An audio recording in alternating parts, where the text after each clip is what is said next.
And American lawyers. So we get to see his ugly face again? No, he won't like that. It's not a gourmet restaurant in 500 miles. Right. What's your point, Us? Me point is this then. We get him out here, right? Do the deal. And once we're not for certain that the cradle's on its way out here, then... well, then anything could happen, couldn't it? Huh? I mean, 6,000 square miles of rock and bloody cactus. A bloke could very easily disappear in that lot. Yeah? I mean, look at Wyman. It was a miracle I found him. Well, this gorge could come in handy, couldn't it? I mean, we bring him out here for a picnic, glass of chilled rosé, then whoops! I wasn't joking, Moxey. Well, I was. You start raving mad or what? Exactly. Look, that's a lane we're not gonna cross, Us. Oh, well, shite! Pissing! Ah! It just does a body good to think about it, that's all, then, after what he's done to us. But it's not just about us anymore, man. All the money. Was it not? No, it's about the Choconos. We don't finish building this bridge, the casino dies, and the hopes of the nation goes with it. But get Granger out here, we'll do what needs to be done. So you're coming out to my idea? No. We'll settle with Granger, whatever it takes. Oh, man, but then, man... Dennis is the gaffer. We'll do as he says.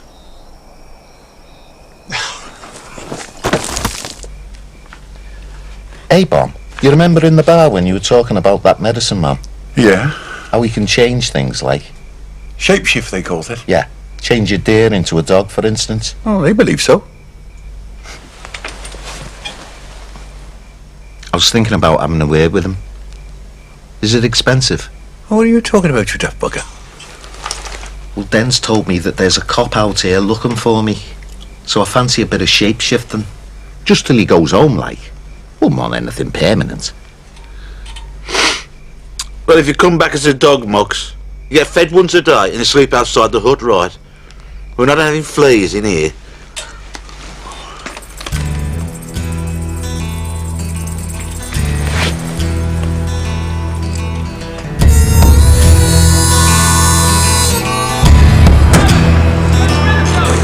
Is this the cover?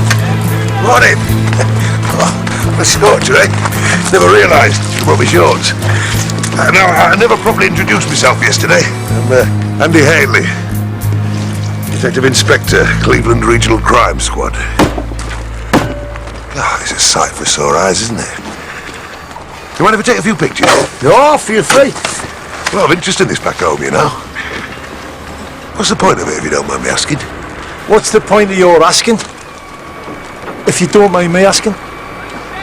Want a word with one of your lads, Albert Moxey. Is he about?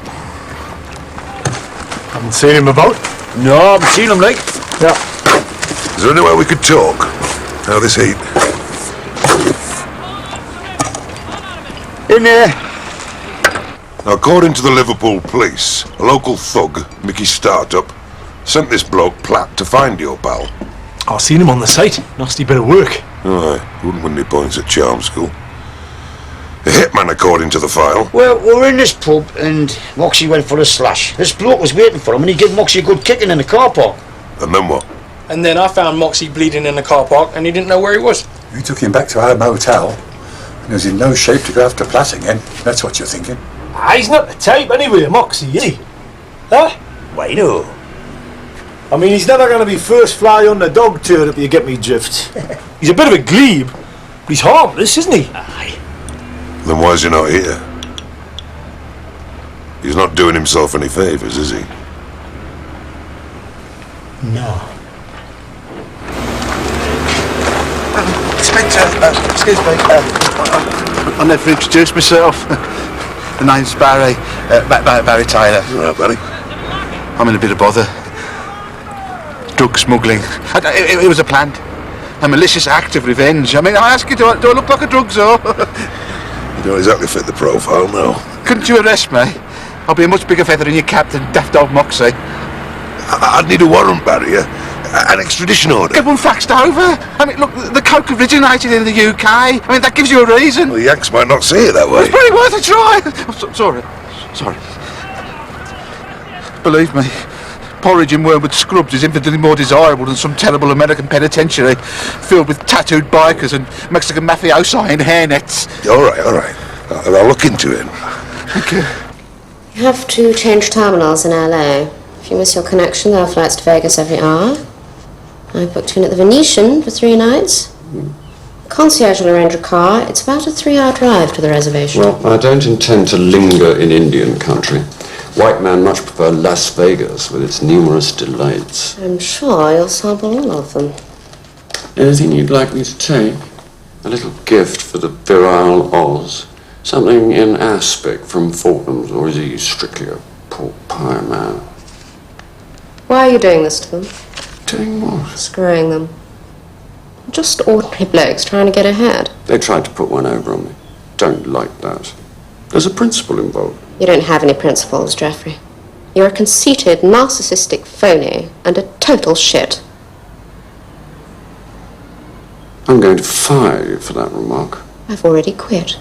This cheque you just signed was for 2 months' severance pay.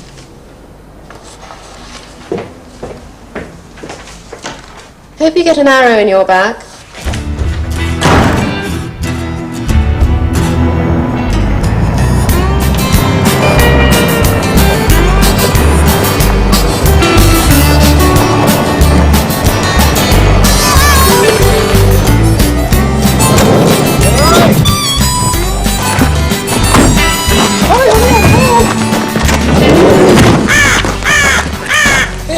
Hey, look here.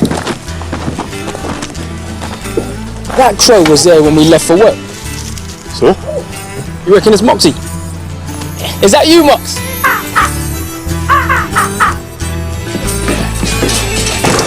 I've got an idea for when Granger gets here. We'll not kill him. I've accepted that. But we can still stitch him up. How? Blackmail. You've got Polaroids of you and him in prison. We're going to take some new ones, Nev. Or better still, a video. We're going to set a honey trap, lads. Get Granger in a sexually compromising position. How are we going to do that? Well, Nev's got a fantastic inn at the brothel, hasn't he? He's almost got a season ticket doing there.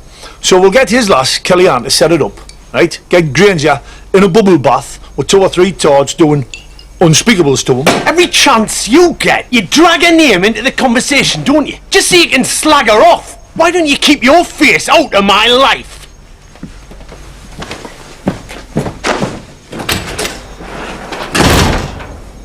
Well, I still think it's a canny idea. Here you go, pal.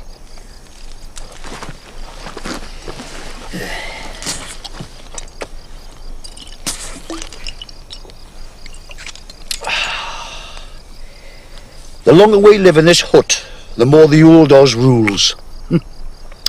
I thought we'd buried him. Mind you, it's no secret what she does, Nev, and, well, it's a cause for concern, like. Why? Well, I mean, even if she wasn't, what she is. I mean, you're a married man with kids. And I was just talking to your Brenda a couple of days ago. Did you say anything? Why, no, of course not, dummy daft man. She said a bit, though. Bit more than I wanted to hear, to be honest with you. Like what? Well, just about the pair of you, and problems. And she blames herself a lot, like. She does, how? Well, pressuring you and pushing you, trying to change you, making you into someone you're not. Sometimes I wish I was something I'm not. I think that's been the appeal of Kellyanne. Surprised myself as much as you lot. See, I thought me problems were about sex. So when we come out here, on me Todd, footloose, fancy free, I was dead set on getting some. Well, first time it never happened. Second time it would have happened, but you buzzed us about Wyman. Yeah. And since? Since it hasn't happened either. I just seen her on her days off. Movies. Bowling alley. What does this tell you? I'm an idiot. No. Means you're thinking about your Brenda, man.